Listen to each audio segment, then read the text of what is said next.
The telegram trembled in Lucinda Zimmerman's gloved hands as the train lurched toward Wallace, Idaho territory, and she wondered if the man who'd paid her passage west had lied about everything, just like every other man in her life had done before. It was September 1885, and the journey from Boston had taken 6 exhausting days. Lucinda had spent most of those days staring out the window, watching the landscape transform from crowded cities to endless plains to mountainous wilderness, all while preparing herself for inevitable disappointment. At 23 years old, she'd learned that hope was a dangerous thing for women like her, women with no family, no prospects, and no place in proper society after the scandal that had destroyed her reputation through no fault of her own. The advertisement had been simple enough. Rancher in Idaho territory seeks respectable woman for marriage, must be of good character and willing to work hard. Room, board, and security provided. She'd responded without much optimism, explaining her circumstances with brutal honesty, expecting rejection. Instead, Daniel Vaughn had written back within 2 weeks, his letters surprisingly thoughtful and detailed. He'd told her about his ranch outside Wallace, about the mountains and rivers, about the life he was building. He'd asked about her interests, her dreams, what she hoped for in life. His words had been kind, but Lucinda had learned not to trust words. Men said beautiful things when they wanted something.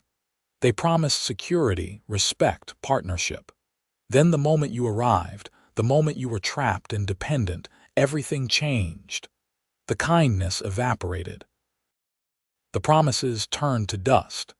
She'd seen it happen to 3 other women at the boarding house where she'd worked, women who'd answered similar advertisements and returned months later, bruised and broken and ashamed. So Lucinda had packed her trunk with practical things. Sturdy dresses that could withstand hard work, books on ranching and animal husbandry, a small pistol she'd purchased with her last wages, hidden beneath her undergarments. She'd braided her dark blonde hair severely and worn her plainest traveling suit. She would not arrive looking like a romantic fool. She would arrive ready for hard labor, ready for disappointment, ready to protect herself if necessary. The train whistle blew as they approached Wallace, and Lucinda's stomach twisted with anxiety. Through the window, she could see the mining town nestled in a valley between steep, forested mountains. Smoke rose from dozens of buildings, and even from here she could see men moving between structures, horses tied to posts, wagons loaded with timber and supplies. It looked rough and wild and nothing like Boston. When the train finally shuddered to a stop, Lucinda gathered her carpetbag and stepped onto the platform.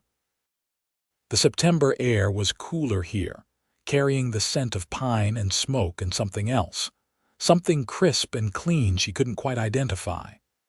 Around her, miners and loggers disembarked, their rough voices filling the air. She stood still, scanning the crowd for a man who matched the description Daniel had provided. Tall, dark hair, usually wearing a brown Stetson, he'd written. "I'll be the one looking nervous as a long-tailed cat in a room full of rocking chairs."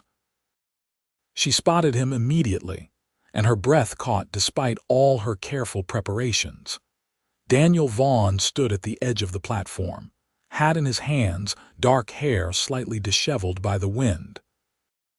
He was tall, easily over 6 feet, with broad shoulders and the lean, muscular build of someone who worked physically every day.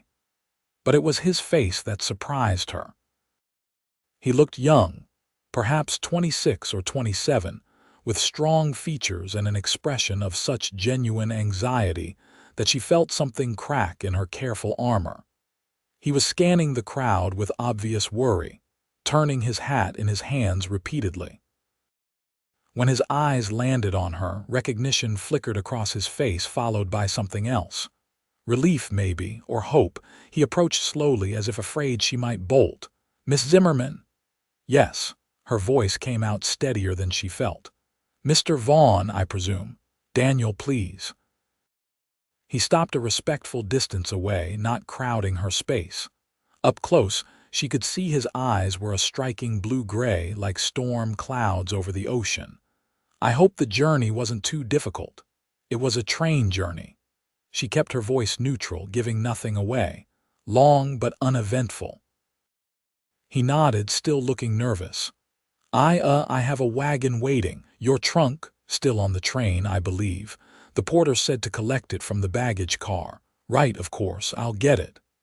He started to turn, then stopped, meeting her eyes again. Miss Zimmerman, I just want to say, I know this situation is unusual and probably frightening. I want you to know that you're under no obligation.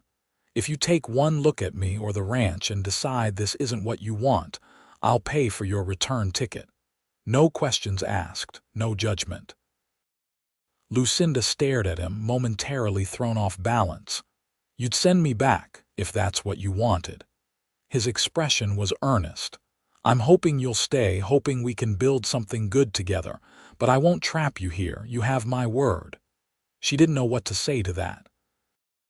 Every defense she'd carefully constructed felt suddenly uncertain. I came prepared to fulfill my part of the agreement.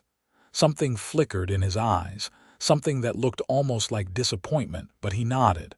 Let me get your trunk. He moved through the crowd with easy confidence, and Lucinda watched as he spoke to the porter, lifted her heavy trunk as if it weighed nothing, and carried it to a wagon parked nearby.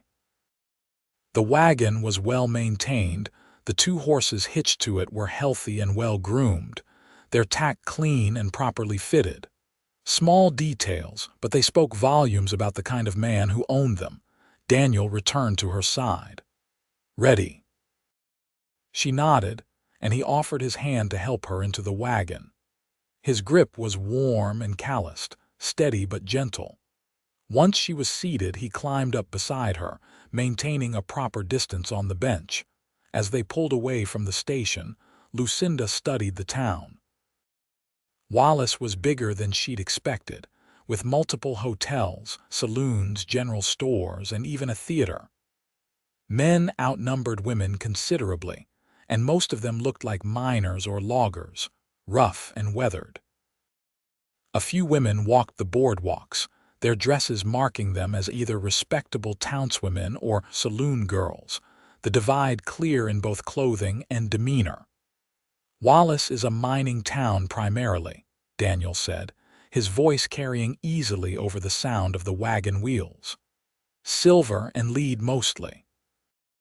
It's grown fast in the last few years. Gets a bit rowdy on Saturday nights, but generally it's safer than some of the other mining towns. The sheriff is competent, and there's a good community forming. How far is your ranch? About 5 miles outside town, up into the foothills. It's not a huge spread, about 300 acres, but the land is good. Water from a creek that runs year-round, good grazing, timber rights on some of the slopes. He paused. I run mostly cattle, about 200 head plus some horses. Got a good breeding mare who throws strong foals. Lucinda listened to the pride in his voice when he talked about his land, his animals. It sounded genuine, the kind of pride that came from hard work, not the boastful kind that covered inadequacy. They left the town behind, following a road that climbed gradually into pine-covered hills. The landscape was breathtaking, mountains rising dramatically on all sides, their peaks still holding patches of snow even in September. The afternoon sun filtered through the trees, creating patterns of light and shadow across the road. It's beautiful here, she said without thinking, then immediately regretted showing any positive emotion.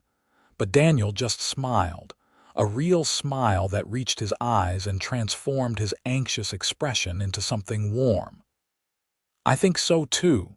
Came out here 3 years ago from Missouri.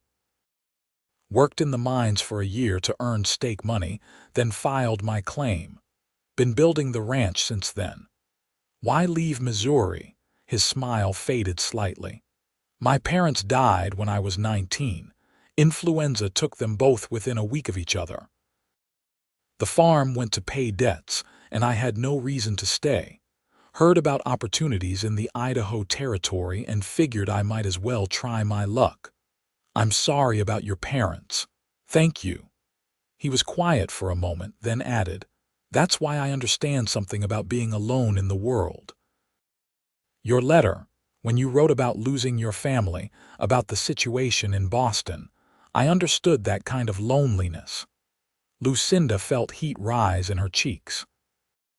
She'd been honest in her letter about her circumstances, how she'd been dismissed from her position as a governess, when the master of the house had developed an inappropriate fixation on her.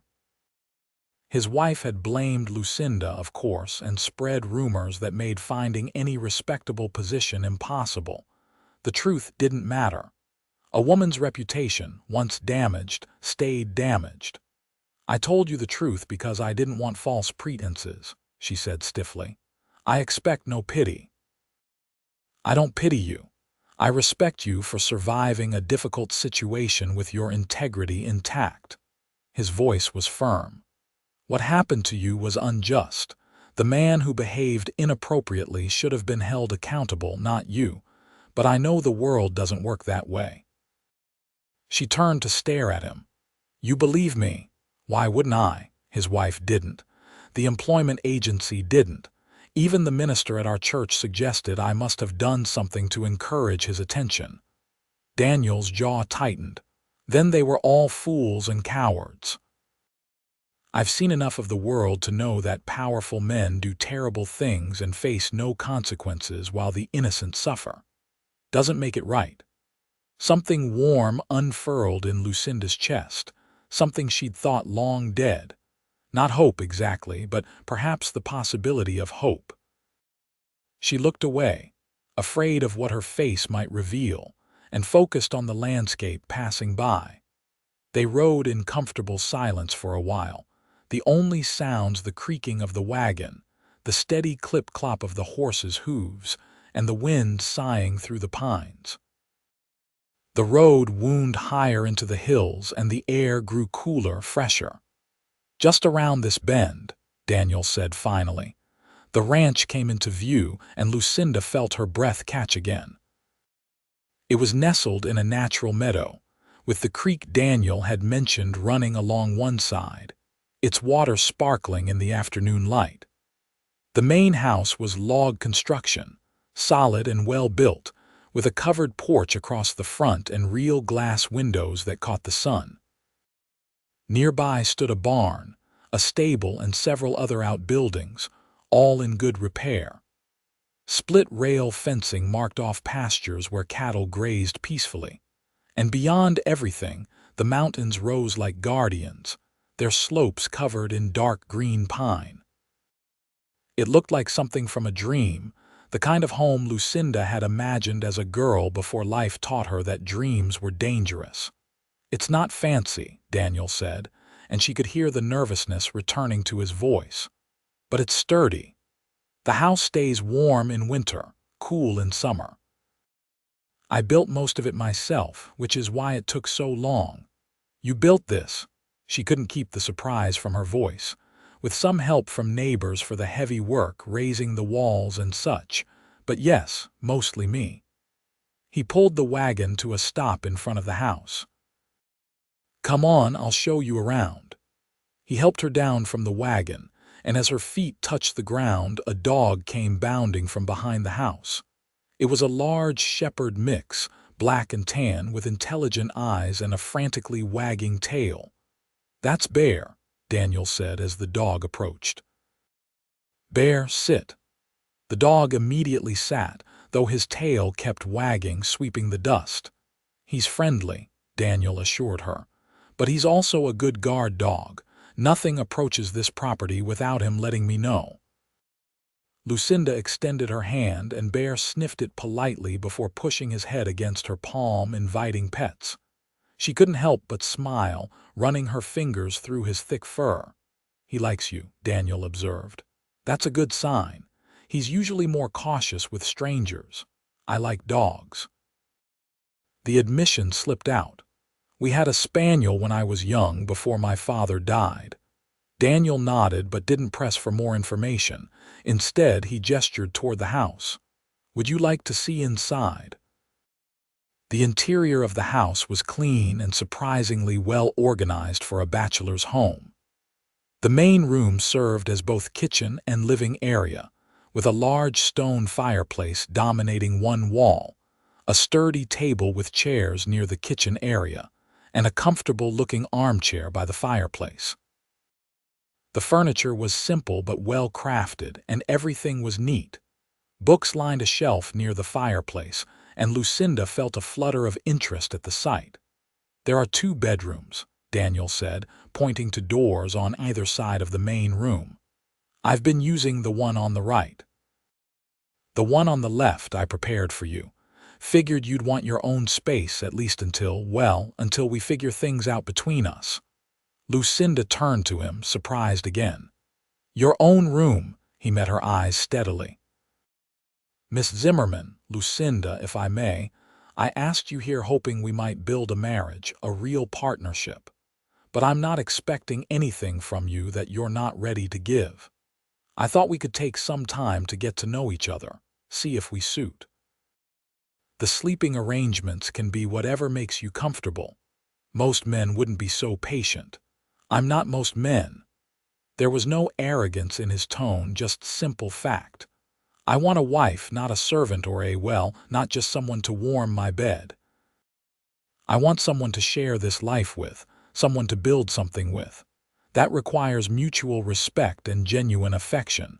Those things take time to develop." Lucinda felt tears prick her eyes and blinked them back furiously. She would not cry. She would not let herself be softened by kind words, no matter how much she wanted to believe them. "May I see the room?" she asked, keeping her voice level. "Of course."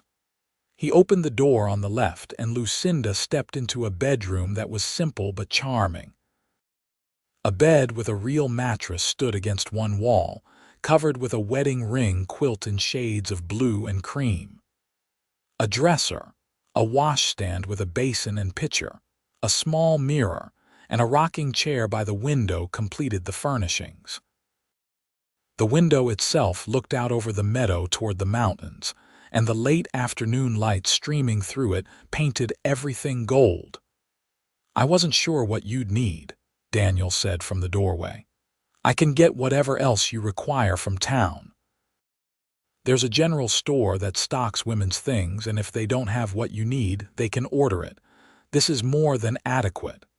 She ran her hand over the quilt. "This is beautiful. My mother made it." His voice was soft. "I brought a few things from home when I came west. It seemed right to give it to you. Mama would have liked that, I think, knowing it was warming someone." The thoughtfulness of the gesture struck her deeply. This wasn't just a room he'd thrown together at the last minute. He'd put thought into it, given her something precious to him, created a space that felt welcoming. "I'll bring in your trunk," he said, stepping back. "You take your time, settle in. I need to check on the animals, do the evening chores. After that, I'll make us some supper. You cook?" A slight smile touched his lips. "Had to learn after I left home. I won't claim to be fancy, but I can make a decent stew and my biscuits are edible." After he left, Lucinda sat on the edge of the bed, her carefully constructed defenses crumbling despite her best efforts. The room, the house, the ranch, everything was so much more than she'd dared hope for. And Daniel himself was not what she'd expected. He was kind, thoughtful, respectful, everything his letters had suggested and more, but she'd been disappointed before. She'd been lied to before. She needed to stay cautious, stay guarded.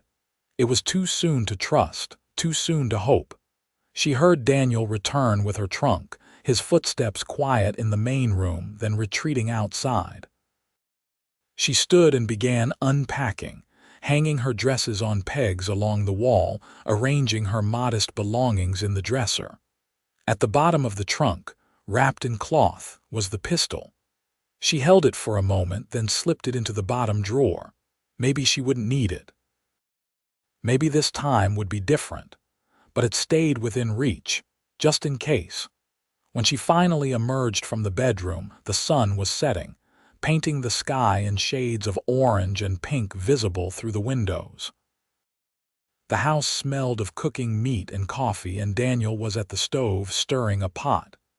"Good timing," he said, glancing over his shoulder. "Supper's almost ready. Hope you like venison stew. I'm sure it will be fine." He dished up 2 bowls and carried them to the table, then returned with a plate of biscuits and butter. "Coffee or water?" "Coffee, please." They sat across from each other, and an awkward silence descended. Lucinda picked up her spoon, tasted the stew, and was surprised by how good it was. The meat was tender, the vegetables perfectly cooked, the broth rich and flavorful. "This is very good," she said honestly. Daniel looked pleased. "Thank you. I've had plenty of practice. When you're cooking for yourself, you get tired of poorly made food quickly." They ate in silence for a few minutes, then Daniel spoke again. "I thought tomorrow I could show you the rest of the property, introduce you to the horses and cattle. I'd like to hear your thoughts on things, get your input on how we might improve the operation." "My input, of course. This will be your home too, your ranch too, if you decide to stay. I'd value your perspective." Lucinda set down her spoon. "Mr. Vaughn, Daniel, I need to ask you something directly. Anything." "Why me? You could have had your pick of respondents. Why choose a woman with a damaged reputation?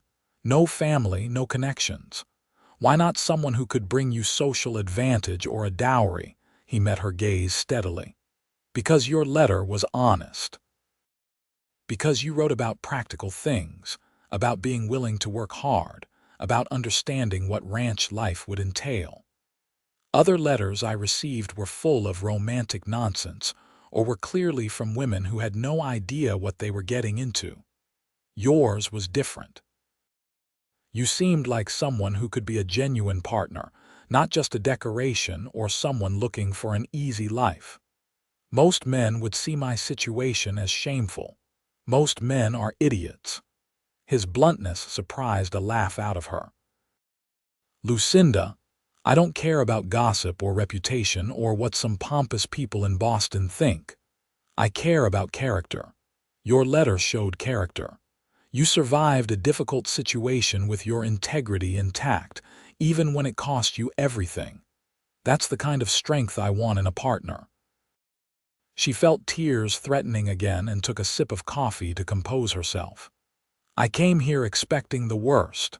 I know." His voice was gentle. "I could see it in your face when you stepped off that train.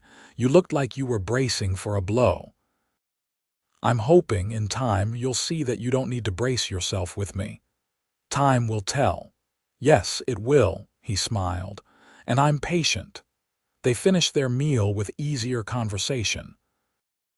Daniel told her about the neighboring ranches, the families in the area, the challenges of ranching in the Idaho territory. He spoke enthusiastically about his plans to expand the herd, improve the breeding stock, maybe add some sheep to the operation. "You know anything about sheep?" he asked. "A little. I grew up in rural Massachusetts before we moved to Boston. My uncle kept sheep. I used to help during lambing season." Daniel's eyes lit up. "Really? That's wonderful. I've been thinking about sheep for the wool income, but I don't know much about them."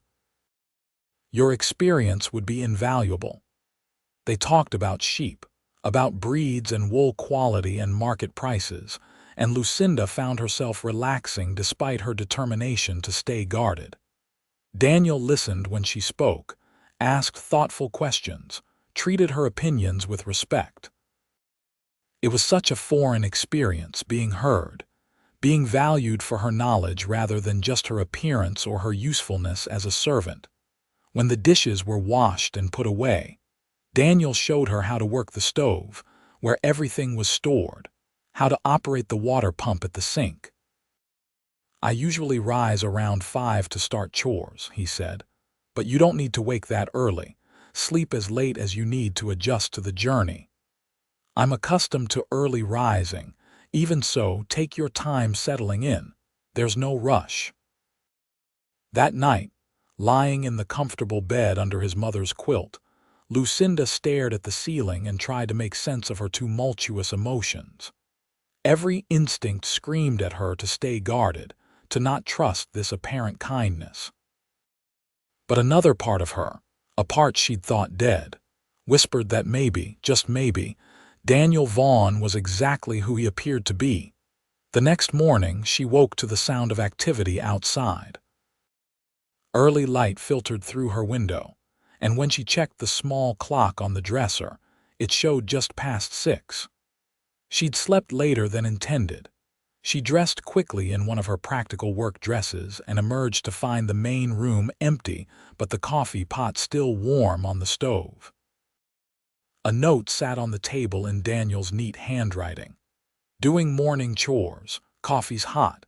Help yourself to anything you need. I'll be back soon." Lucinda poured herself coffee and stood by the window, watching the ranch wake up in the morning light. She could see Daniel in the distance, moving between the barn and the pasture, his movements efficient and sure. Bear trotted at his heels, clearly enjoying the morning routine. She was washing her coffee cup when Daniel returned, his cheeks reddened from the cool morning air. "Good morning. I hope you slept well." "Very well, thank you. I can't remember the last time I had such a comfortable bed. I'm glad." He hung his hat on a peg by the door. "Are you hungry? I can make breakfast. Let me." The words came out before she could think. "If you'll show me where everything is." "You don't have to, I know. But I'd like to contribute. I am supposed to be your wife after all." Something flickered in his expression, but he just nodded and showed her where he kept the eggs, bacon, flour for pancakes. She set to work, and he sat at the table, watching her with an expression she couldn't quite read. "My mother used to say you could tell a lot about a person by how they moved in a kitchen," he said after a while. "What can you tell about me?" "That you're competent and efficient, but also that you're not used to cooking for pleasure. You cook like someone who learned it as a necessary skill, not a joy." Lucinda was surprised by his perceptiveness.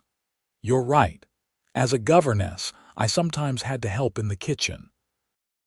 It was work, nothing more. Maybe that will change here. When you're cooking in your own home for your own table, it feels different." She plated the food and brought it to the table.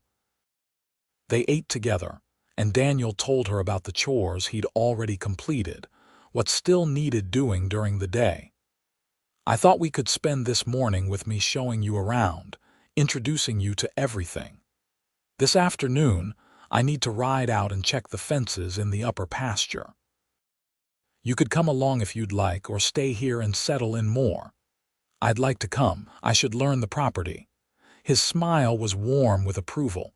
"Good. Do you ride?" "I used to, though it's been years." "I've got a mare that's gentle and steady. She'd be perfect for you." After breakfast, Daniel led her outside, and she got her first real tour of the ranch in daylight. The barn was well organized, with stalls for the horses, space for hay storage, and a small workshop area where Daniel clearly did repairs and maintenance.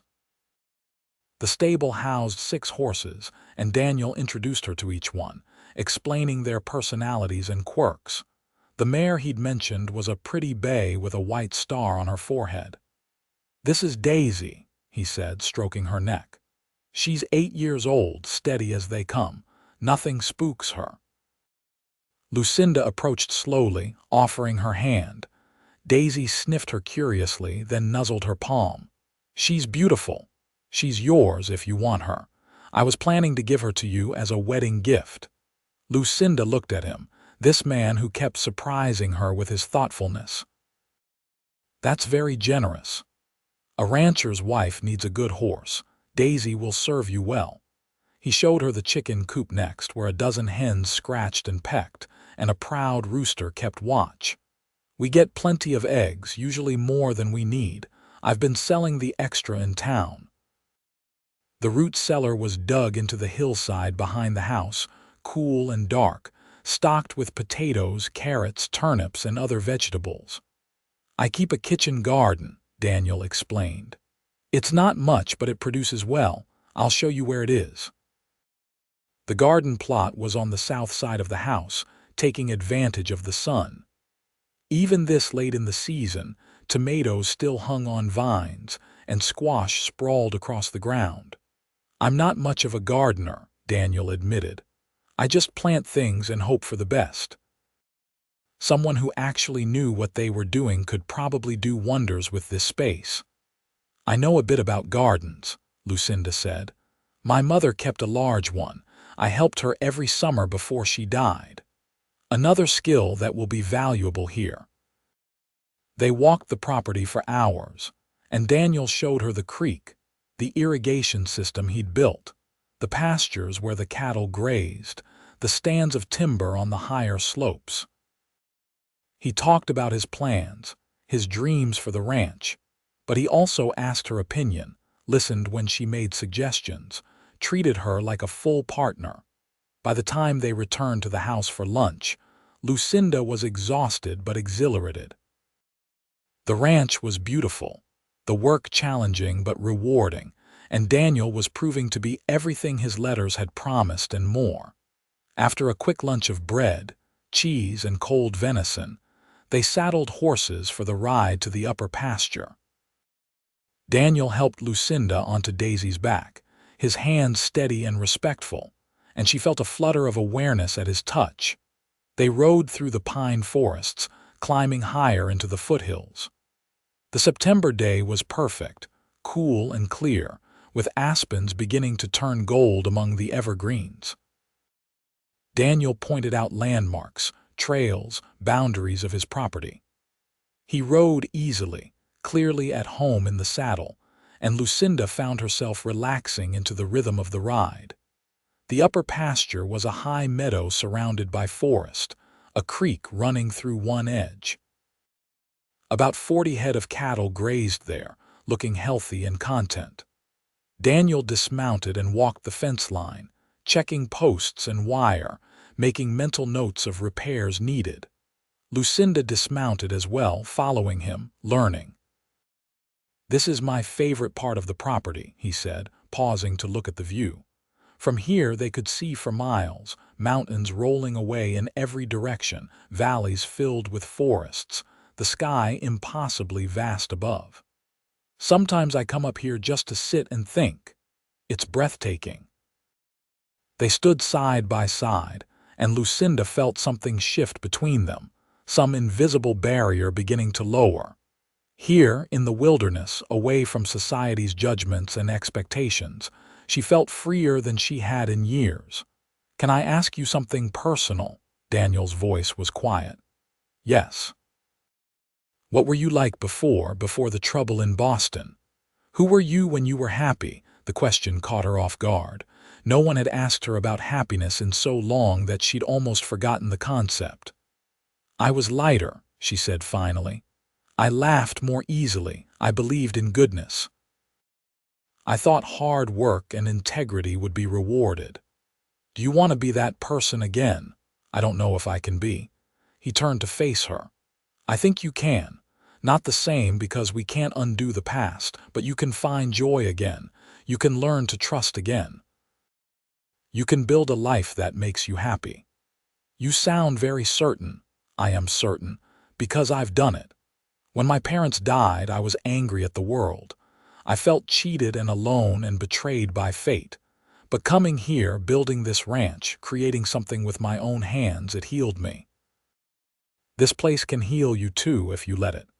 Lucinda looked into his storm-cloud eyes and saw absolute sincerity. "Why do you care so much about my healing?" "Because I like you. Because I see strength and intelligence and resilience in you, and I want to see you thrive. Because I'm hoping we can build something real together, and that requires both of us to be whole. I'm not whole. Neither am I. But maybe we can be whole together." The words hung in the air between them, weighted with possibility. Lucinda felt her defenses trembling, threatening to collapse entirely. It would be so easy to let herself hope, to let herself trust, to let herself fall for this man who seemed too good to be true, but she'd been burned before. She needed to be cautious.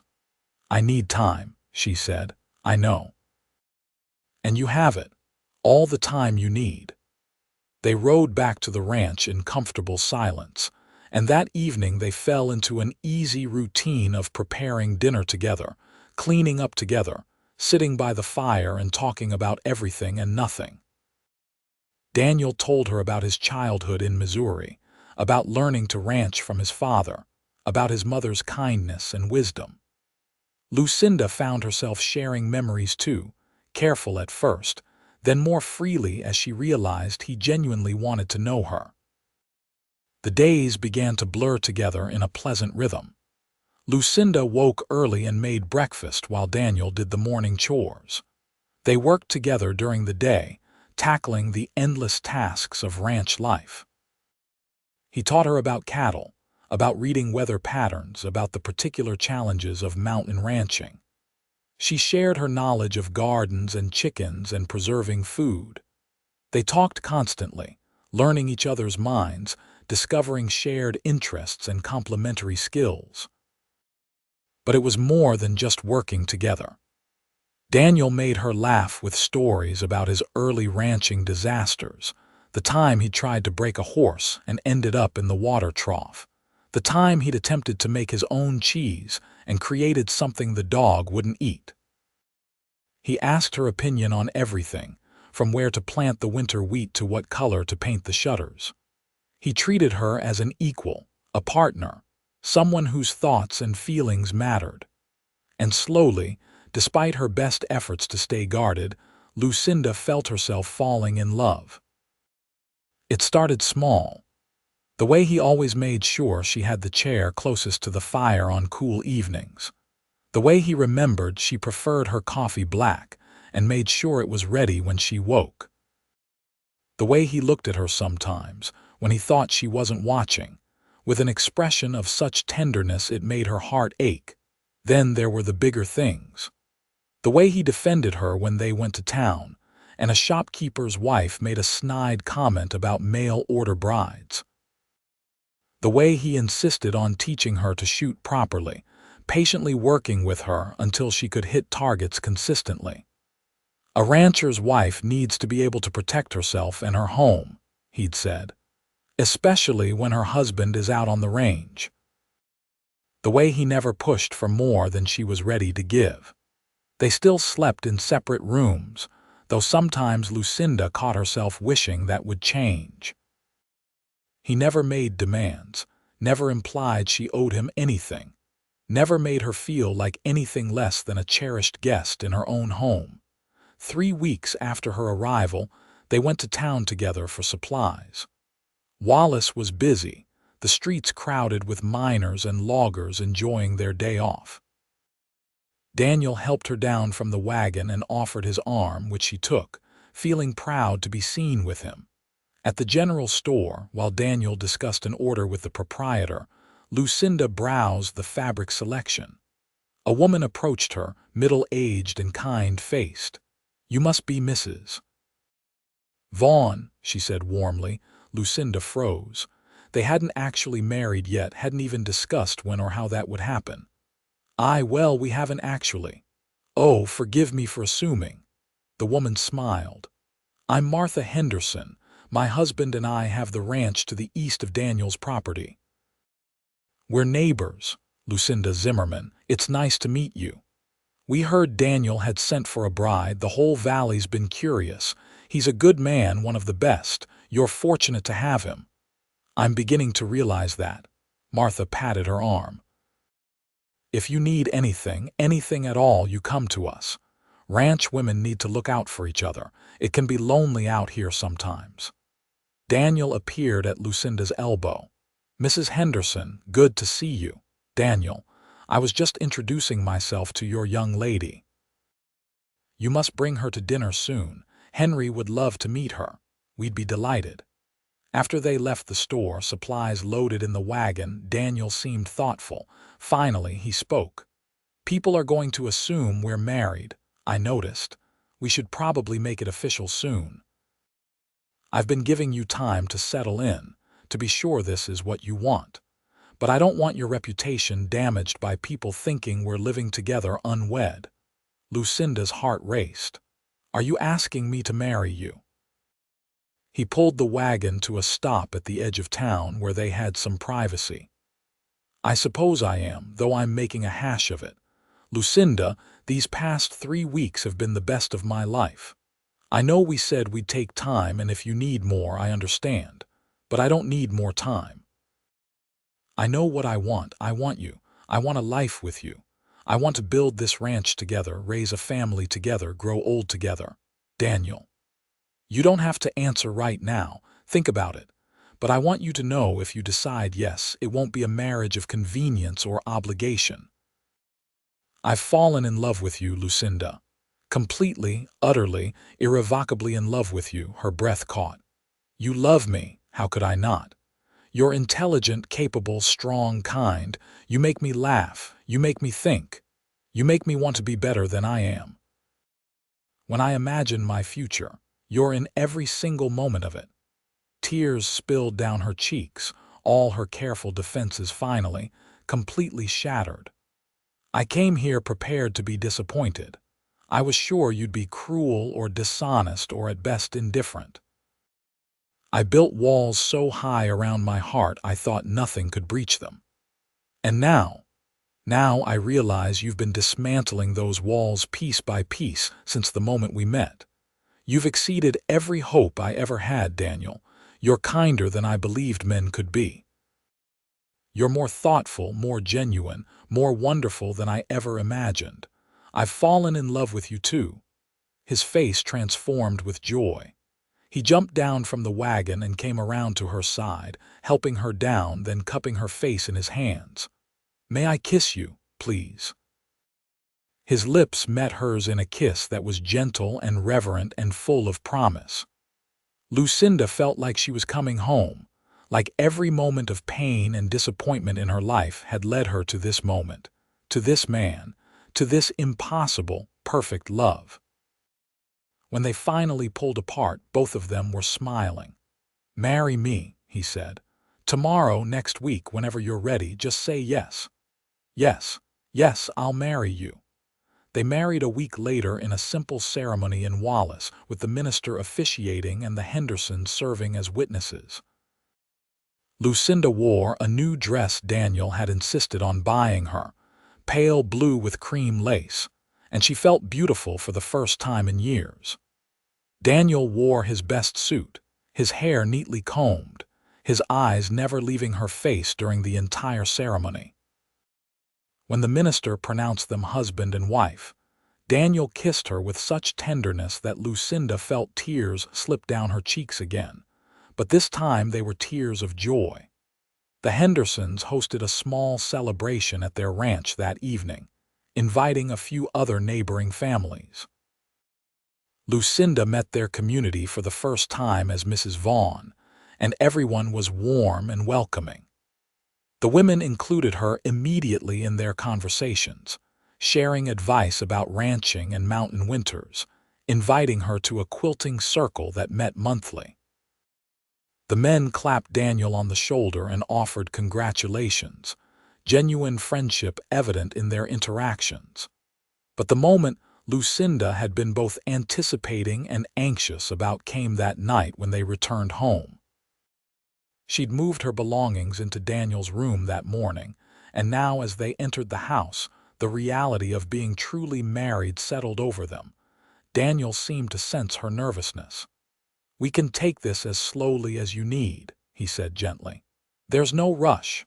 But Lucinda shook her head. "I'm not afraid, not anymore. I trust you." And she did, completely. The fear that had been her constant companion for so long had finally released its grip. In its place was anticipation, desire, the certainty that this was right.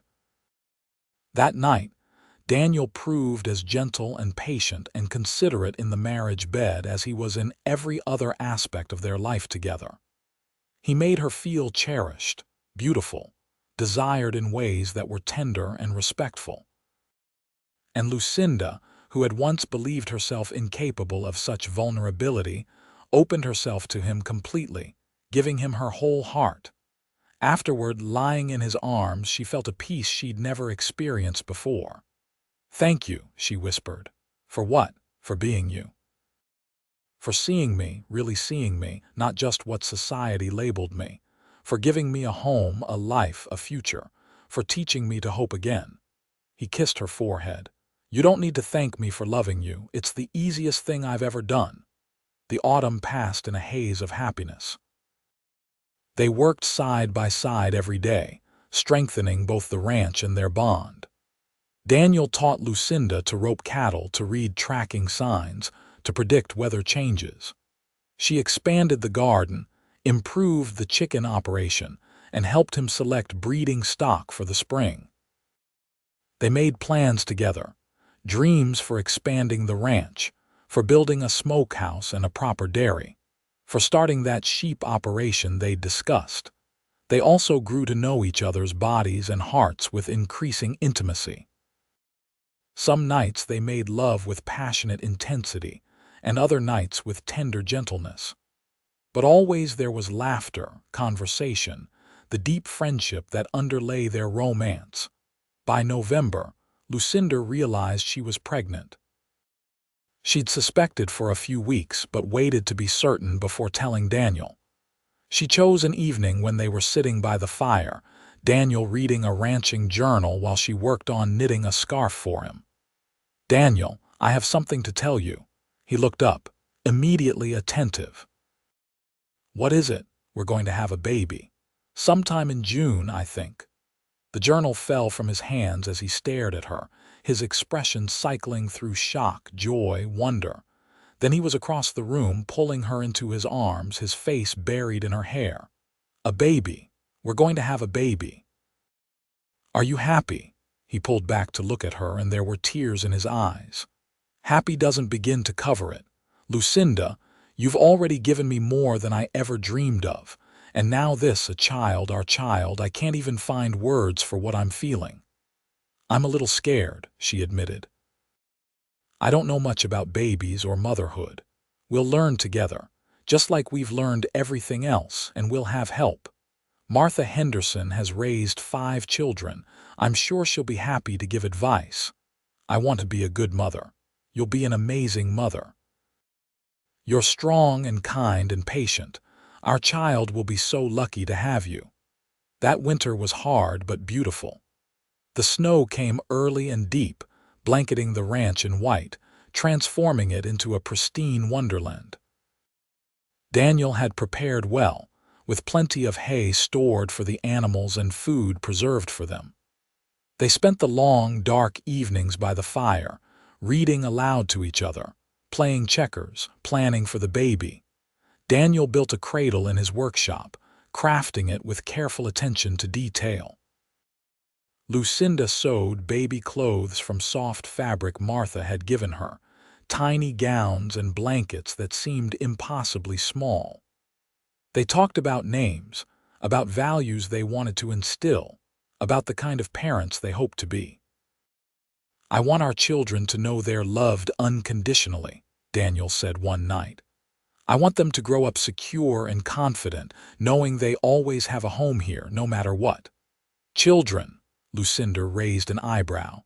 "How many are you planning?" He grinned. "As many as you're willing to give me. A whole house full of them, running around, filling this place with noise and chaos and love. Let's start with one and see how it goes." Christmas was simple but joyful. Daniel surprised her with a pair of leather riding gloves he'd ordered from a craftsman in town, made specifically for her smaller hands. She gave him a new wool coat she'd secretly been making for months, lined with flannel to keep out the mountain cold. They attended Christmas service in Wallace, then shared a quiet dinner at home, just the two of them. savoring their first Christmas as husband and wife. The new year brought more snow and bitter cold, but inside the house was warm and cozy. Lucinda's pregnancy progressed smoothly, her belly swelling with their child. Daniel became even more attentive, constantly making sure she wasn't overworking, taking on tasks that had been hers, treating her like she was made of glass. "I'm pregnant, not dying," she protested when he insisted she stay inside during a particularly cold spell.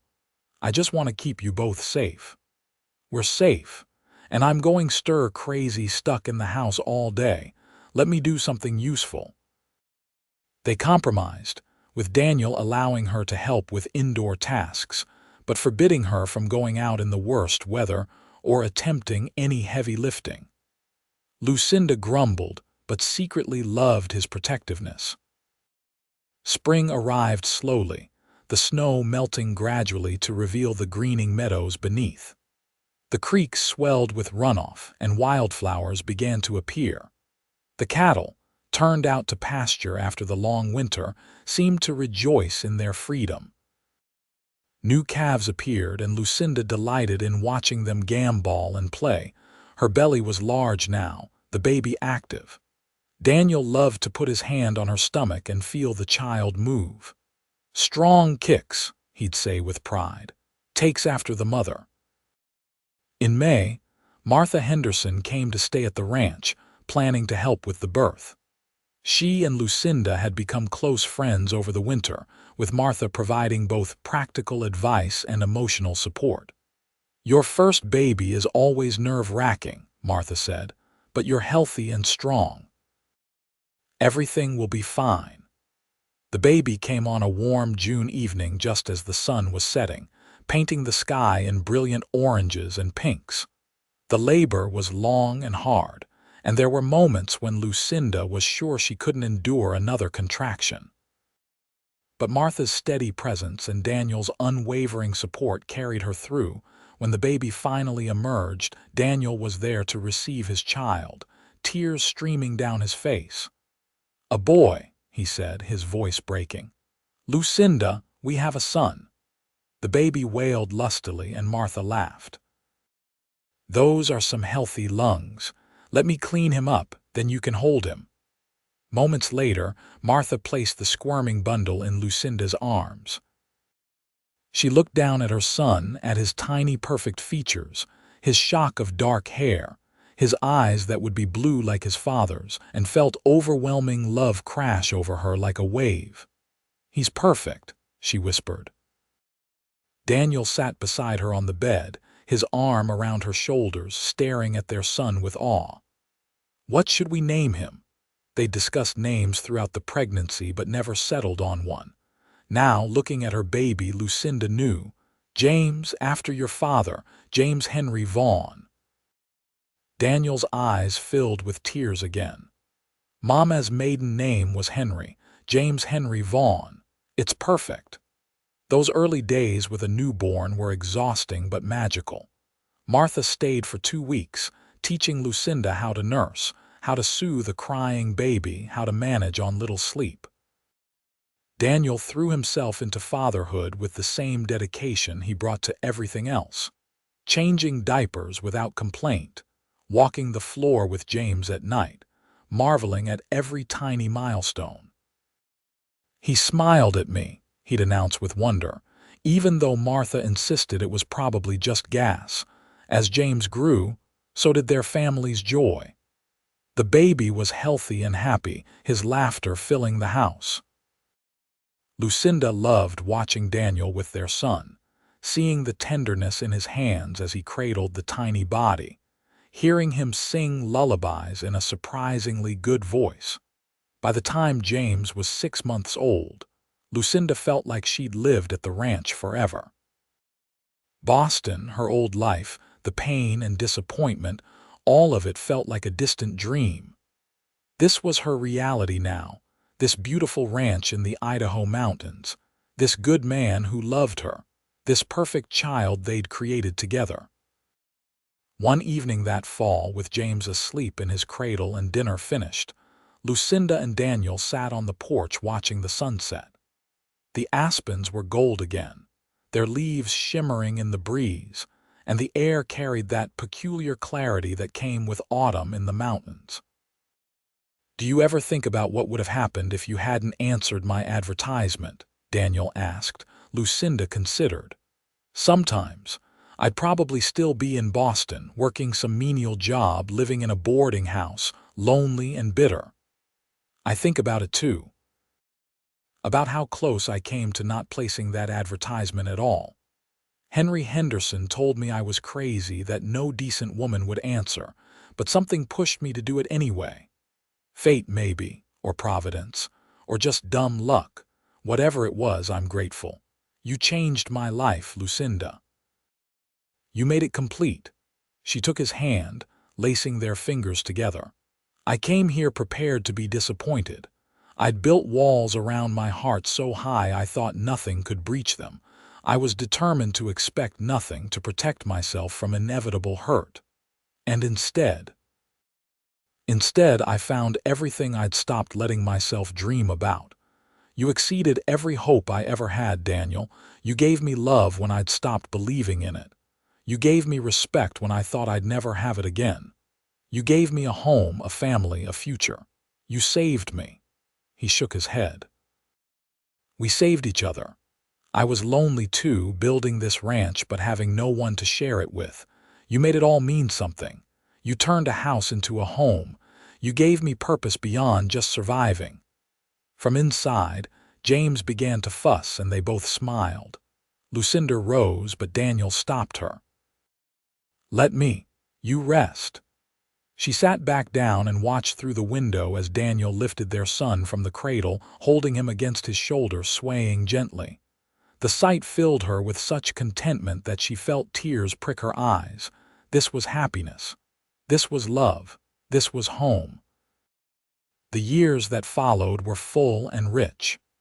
When James was 2, Lucinda gave birth to twin girls, Emma and Sarah, who kept everyone busy with their energy and mischief. 3 years after that came another boy, Thomas, quiet and thoughtful where James was boisterous. The house rang with children's laughter, with the chaos of a growing family, with the joy of new life. The ranch prospered as well. Daniel's careful management and Lucinda's practical innovations paid off.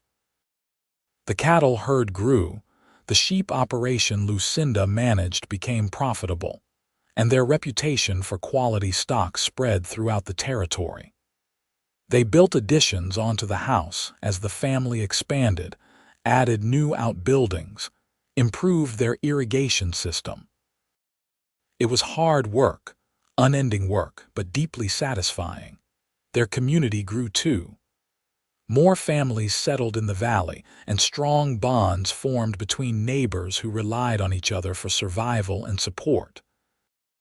Lucinda became known as someone you could count on, whether you needed help with a difficult birth, advice on preserving food, or just a friendly ear.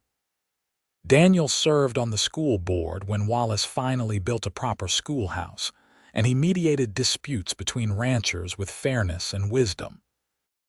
Through it all, their love deepened. The passionate romance of their early days mellowed into something richer, a partnership built on mutual respect, shared values, and genuine friendship. They still made each other laugh, still talked for hours about everything and nothing, still came together with desire and tenderness. But it wasn't perfect. There were hard times too. The winter when James was 4, a late blizzard killed 20 head of cattle despite Daniel's best efforts to save them. The summer when Emma nearly died from scarlet fever, and Lucinda and Daniel took turns sitting at her bedside for 2 weeks straight, praying desperately for their daughter's recovery. The fall when rustlers hit several ranches in the valley, and Daniel had to join a posse to track them down, leaving Lucinda terrified that he wouldn't come home. But they weathered every storm together, their bond strengthening with each challenge overcome. And in between the hardships were countless moments of joy. James learning to ride on Daisy, who was aging now but still gentle and patient. The twins creating elaborate mud pies in the yard while Bear watched over them protectively. Thomas's first word being Papa while Daniel pretended not to cry. Christmas mornings with 4 stockings hung by the fireplace and the house filled with excited children. Summer picnics by the creek. Autumn rides through the golden aspens. Winter evenings with the whole family gathered by the fire. When James turned 8, he started asking questions about his mother's past. "Mama, where did you grow up? Why don't we have grandparents?" Lucinda looked at Daniel, who nodded encouragingly. She'd known this day would come. "I grew up in Massachusetts," she told her children. "My parents died when I was young. Your father's parents died too. That's why we don't have grandparents, but we have each other and we have good friends who are like family."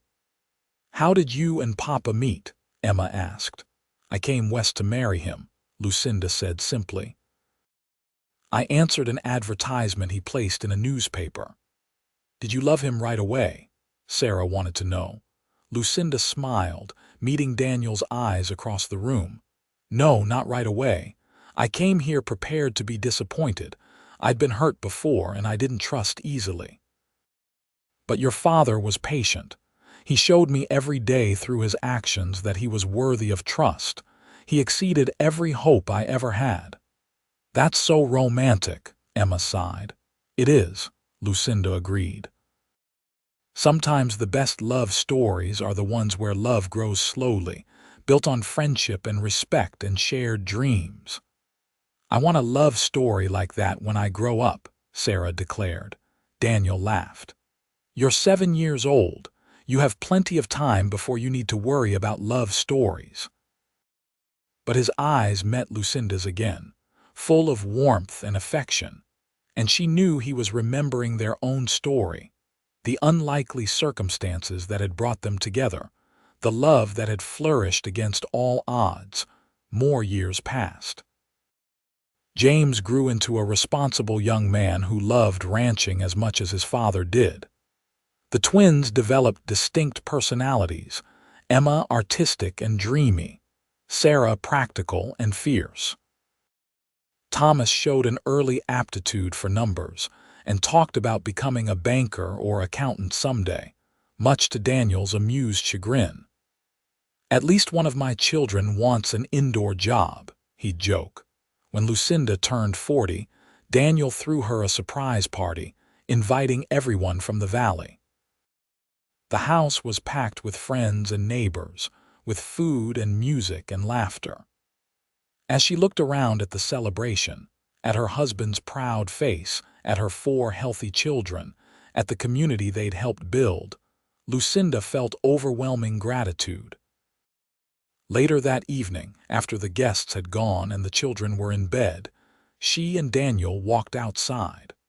The July evening was warm, fireflies dancing in the meadow, stars brilliant overhead. They walked down to the creek, to the spot where Daniel had first told her he loved her all those years ago. "You ever regret it?" Daniel asked. "Giving up city life, coming to this remote corner of Idaho, dealing with all the hardships of ranch life?" "Never. Not even once." She turned to face him, taking both his hands. "You gave me everything I didn't even know I needed. You taught me what real love looks like. You gave me a family, a home, a purpose. You made me believe in happiness again. You did the same for me. I was just existing before you came, going through the motions of building a life but not really living. You brought joy and meaning to everything. We've built something good here, haven't we? We've built something extraordinary." They stood together in the moonlight, these 2 people who had found each other against all odds, who had chosen each other despite fear and doubt, who had created a love that would endure for all their days. The years continued to roll by in their predictable mountain rhythm. Springs brought new calves and planting season. Summers meant hard work in long daylight hours, everyone pitching in to make hay, tend gardens, maintain buildings and fences. Autumns were for harvest and preparation, for putting up food and firewood against the coming cold. Winters meant family time, storytelling by the fire, teaching children skills they'd need as adults. James married at 22, bringing home a sweet-faced girl named Caroline from a neighboring ranch. They built a cabin on the property, and James took on more and more of the ranch management as Daniel aged. The twins both married within a year of each other, Emma to a teacher who appreciated her artistic nature, Sarah to a neighboring rancher who admired her fierce independence. Thomas did indeed become a banker, moving to Spokane but visiting often, and then came the grandchildren. James and Caroline had 5 children in quick succession, filling their cabin with noise and chaos. Emma had 2 quiet children who loved to draw and read. Sarah had 4, all of them as bold and adventurous as their mother. Thomas and his wife eventually had 3. Lucinda and Daniel's house became the gathering place for the growing family. Sunday dinners were raucous affairs with children running everywhere, multiple conversations happening simultaneously, laughter and occasional tears. Lucinda loved every chaotic moment, loved seeing her legacy multiplied in these bright young faces. As they aged, Daniel and Lucinda gradually handed over more responsibility to James and his family. They moved into a smaller cabin Daniel built near the main house, leaving the big house for the young family that needed the space. But they remained active and involved, Daniel still working with the horses well into his 70s, Lucinda still tending her garden and teaching her granddaughters to preserve food. They took up a new hobby in their later years, riding out to their favorite spots on the property, places that held memories of their life together. The meadow where Daniel had first confessed his love, the creek where they'd taught all 4 children to fish, the pine grove where they'd had countless family picnics. They'd ride to these places and just sit together, hands clasped, remembering. "Do you remember the day you arrived?" Daniel asked one summer afternoon. They were in their 80s now, both weathered by time and work but still sharp-minded and active. "Like it was yesterday. I was so scared, so certain you'd be cruel or dishonest. I'd prepared myself for the worst possible scenario. And instead I found the best man I could have ever imagined. You know, I never told you this, but I had a pistol hidden in my trunk that first day. I was so sure I'd need to protect myself." Daniel looked at her in surprise. "A pistol? Really? Really?" "I think it's still in the bottom of my dresser drawer, never fired once in all these years." He laughed, the sound still hearty despite his age. "I'm glad you never needed it, though I have to admit, the image of you prepared for battle is quite something." "I was prepared for disappointment. But you exceeded every hope I ever had. You still do, even after all these years." His eyes, faded now but still that distinctive blue-gray, filled with tenderness. "And you exceeded mine. I thought I was looking for a partner to help run a ranch. Instead, I found my soulmate, the other half of my heart. You made my life complete, Lucinda." They sat in comfortable silence, watching their grandchildren play in the distance. The ranch was thriving under James's management, growing in ways Daniel had never imagined. But more importantly, it was filled with family, with love, with the legacy they'd built together. "We did good, didn't we?" Lucinda said softly. "We did better than good. We created something that will last long after we're gone, not just a successful ranch, but a family built on love and respect. Our great-grandchildren will grow up here, learning the values we tried to instill. That's immortality, right there." As the sun set behind the mountains, painting the sky in brilliant colors, Lucinda leaned against Daniel's shoulder, feeling the solid warmth of him, the steady rhythm of his breathing. They'd been married for over 60 years, and she still found comfort in his presence, still felt that flutter of love when he smiled at her. She thought back to that frightened young woman who'd stepped off the train in Wallace all those years ago, prepared for disappointment, armored against hurt. That woman could never have imagined this life, this love, this profound contentment. She'd come west expecting nothing and found everything. The mail-order bride experiment had worked beyond anyone's wildest dreams. But it wasn't luck or chance that made it work. It was Daniel's genuine kindness, his patient courtship, his unwavering respect. It was Lucinda's courage in opening her heart again despite past hurts. It was both of them choosing each other, day after day, year after year, building a love that deepened with time rather than fading. As darkness fell and the stars emerged, they walked slowly back to their cabin, hand in hand as they'd walked 1,000 times before. Inside, Daniel stoked the fire while Lucinda made tea, the simple domestic ritual of their evening routine. They sat together in matching rocking chairs, chairs James had made for their 60th anniversary, and talked about their day, their family, their memories. When it was time for bed, Daniel helped Lucinda up, his movements slower now but still gentle. They prepared for sleep with the ease of long practice, and when they finally lay down together, Daniel pulled her close as he had every night of their marriage. "I love you, Lucinda Vaughn," he whispered into the darkness. "And I love you, Daniel Vaughn, today, tomorrow, and forever." They fell asleep wrapped in each other's arms, two souls who had found each other against all odds, who had built a life of purpose and meaning, who had exceeded each other's every hope and dream. The ranch they built together continued to thrive for generations, passing from James to his children and beyond. But more than the land or the cattle or the buildings, their greatest legacy was the love they'd created, the family they'd built, and the proof that sometimes, when two people choose each other with open hearts and unwavering commitment, love can exceed every hope either of them ever had. And in a small cemetery on a hill overlooking the ranch, years later, two headstones stood side by side. The inscriptions were simple. Daniel Vaughn, beloved husband, father, grandfather. Lucinda Vaughn, beloved wife, mother, grandmother. But beneath those simple words was a love story for the ages, a testament to the power of choosing hope over fear, trust over cynicism, and love over disappointment.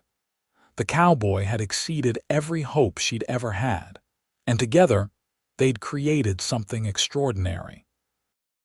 Their descendants told their story for generations, a reminder that true love, the kind built on respect and partnership and genuine affection, was worth every risk, every leap of faith, every moment of vulnerability. And somewhere in the Idaho mountains, in the wind sighing through the pines and the water rushing over creek stones, their love story continued, eternal as the land they'd called home, enduring as the family they'd created, powerful as the hope that had brought them together and sustained them through all their days.